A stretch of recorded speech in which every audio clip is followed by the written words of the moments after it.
This is the Sony Xperia XZ3. With less than 6 months since the launch of the Xperia XZ2 and just a few weeks after the XZ2 Premium, Sony has just surprised us with another, more modern flagship for 2018 that's still missing a few bells and whistles. Reporting from IFA in Berlin, I'm Jaime Rivera with Pocketnow, and let's go hands-on.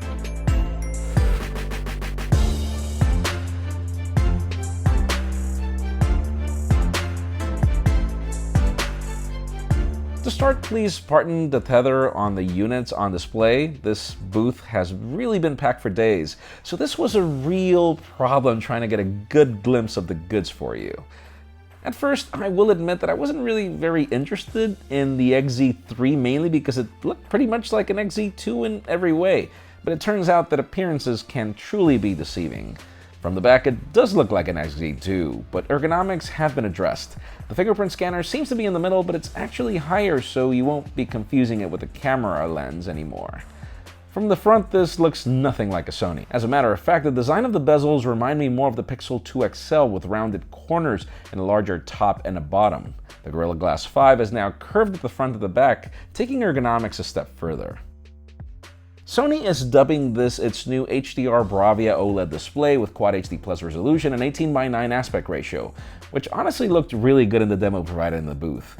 To assist with content consumption, those thicker than average bezels actually serve a purpose, as Sony's signature speakers are here, now being dubbed S-Force, delivering front surround and the vibration trick that we saw on the XZ2 and didn't really like.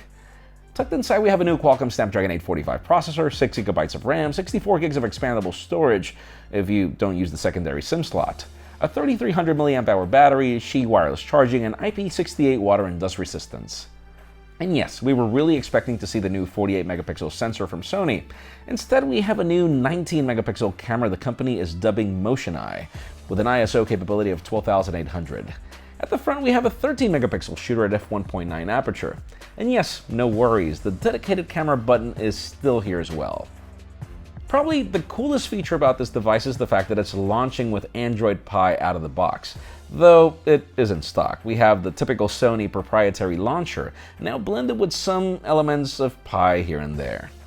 Pricing and availability is still not provided, but we do have some new color options to drool for. So yeah, this is the new Sony Xperia XZ3. I'm not gonna lie, I really like this phone. It looks a lot better when holding it than what you've seen in renders. But let us know what you think about it in the comments down below, and while you're at it, make sure you follow us on social media and subscribe to both our channels, English and Spanish, for more videos like this one. You can follow me on Twitter, Jaime_Rivera, on Instagram at Jaime Rivera. Please give this video a thumbs up if you like what you saw. I'm Jaime Rivera. Thanks so much for watching. We'll see you on the next one.